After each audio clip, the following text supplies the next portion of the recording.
Hello friends.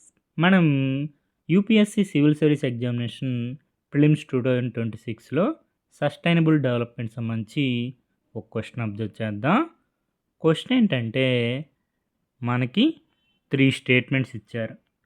Green hydrogen సంబంధించి. అందులో correct statements ఏవి అని అడిగారు.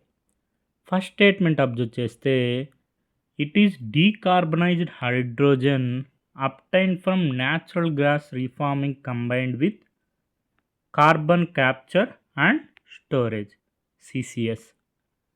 మనకి గ్రీన్ హైడ్రోజన్ పేరులోనే ఉంది. గ్రీన్ హైడ్రోజన్లో ప్రొడక్షన్లో మనం ఫాజిల్ ఫ్యూయల్స్ని యూస్ చేయకూడదు. Natural gas Faasil fuel. ఆ విషయం తెలిసినా చాలు. ఫస్ట్ స్టేట్మెంట్ ఇన్కరెక్ట్ అవుతుంది. 2 ఆప్షన్స్ ఎలిమినేట్ అయిపోతాయి. మిగిలిన 2 ఆప్షన్స్లో 2 కామన్గా ఉంది. అంటే సెకండ్ స్టేట్మెంట్ కరెక్ట్. ఇక మనకు తెలియాల్సిన విషయం థర్డ్ స్టేట్మెంట్ కరెక్టా ఇన్కరెక్టా. సెకండ్ స్టేట్మెంట్ అబ్జర్వ్ చేస్తే it is produced using electrolysis of water with electricity generated by renewable energy.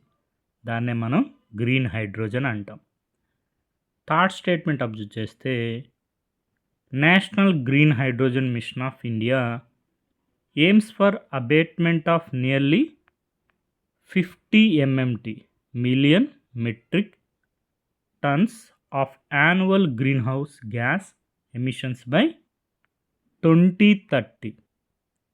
ఈ స్టేట్మెంట్ కరెక్ట్. ఆ విషయం తెలిస్తే option B answer 2 and 3 only. మనం పిఐబిలో ఒకసారి చూస్తే what is green hydrogen. Green hydrogen is hydrogen produced using renewable energy such as solar or wind power instead of fossil fuels. అందుకే మనకి first statement incorrect అయింది. Natural గ్యాస్ని use చేశారు. In this process, water is split into hydrogen and oxygen through electrolysis using electricity from solar panels or wind turbines. ఇదే మనకి second statement. Second statement correct. Third statement వచ్చి national green hydrogen mission avoid nearly 50 MMT of green house gas emissions every year by 2030. Third statement correct. Option B answer 2 and 3. మనకు source వచ్చి PIB unlocking India's green hydrogen production potential. ఈ విధంగా national green hydrogen mission సంబంధించి information ఒకసారి చూసుకోండి. రాబోయే ఎగ్జామ్స్లో కూడా క్వశ్చన్స్ వచ్చే అవకాశం ఉంది. మనకి యూపీఎస్సి వారి ప్రొవిజనల్ కీలో ఆన్సర్ అబ్జర్వ్ చేస్తే 45th question option B answer 2 and 3. మనకి UPSC civil service examination prelims 2023లో గ్రీన్ హైడ్రోజన్ సంబంధించి క్వశ్చన్స్ వచ్చాయి. With reference to green hydrogen consider the following statements. Green hydrogen యొక్క అప్లికేషన్స్ అడిగారు. All 3. Option C answer. It can be used directly as a fuel for internal combustion.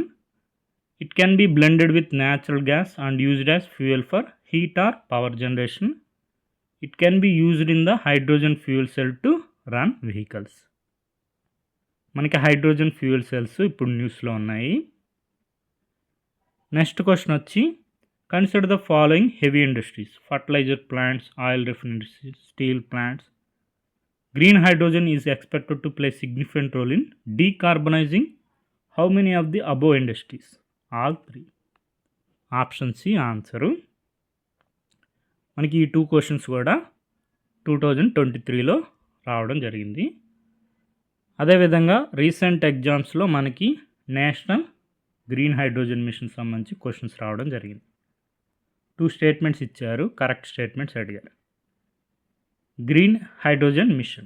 It aims to make India a global hub for production and export of green hydrogen. First statement correct. The mission targets production of 10 MMT by 2030 అన్నారు. Incorrect. 10 MT కాదు, 5 MMT. Green hydrogen is produced by electrolysis using renewable energy. ఇదే మనకి second స్టేట్మెంట్గా ఇచ్చారు. Correct. Answer 1 and 3.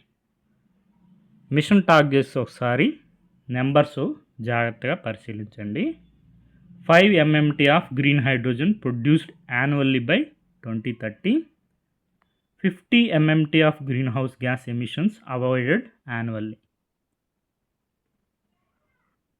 మనకు వచ్చిన question ఒకసారి observe చేయండి.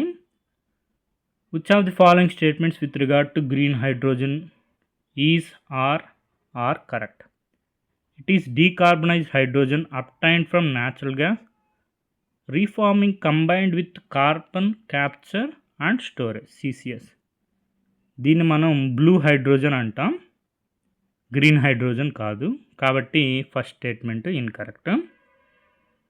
Second statement correct. It is produced using electrolysis of water with electricity generated by renewable energy. Third statement కూడా కరెక్టే. National green hydrogen mission of India aims for abatement of nearly 50 MMT of annual green house gas emissions by 2030. కాబట్టి option B answer. 2 and 3 only. ఒకసారి green hydrogen, blue hydrogen, అదేవిధంగా grey hydrogen గురించి పరిశీలించండి. Green హైడ్రోజన్లో మనకి ఎలక్ట్రోలైసిస్తో produce చేయడం జరుగుతుంది. CO2 emissions అనేవి ఉండవు. బ్లూ హైడ్రోజన్లో మనం న్యాచురల్ గ్యాస్ని యూస్ చేస్తాం. CO2 ఎమిషన్స్ని క్యాప్చర్ చేయడం జరుగుతుంది CCS టెక్నాలజీ యూస్ చేసి. గ్రే హైడ్రోజన్లో న్యాచురల్ గ్యాస్ యూస్ చేసి హైడ్రోజన్ ప్రొడ్యూస్ చేయడం జరుగుతుంది. CO2 అనేది క్యాప్చర్ చేయం, ఎమిట్ చేస్తాం. అది గ్రే హైడ్రోజన్. అదేవిధంగా India's hydrogen train, Haryana between Jind and Sonipat. Okay friends, thank you for watching.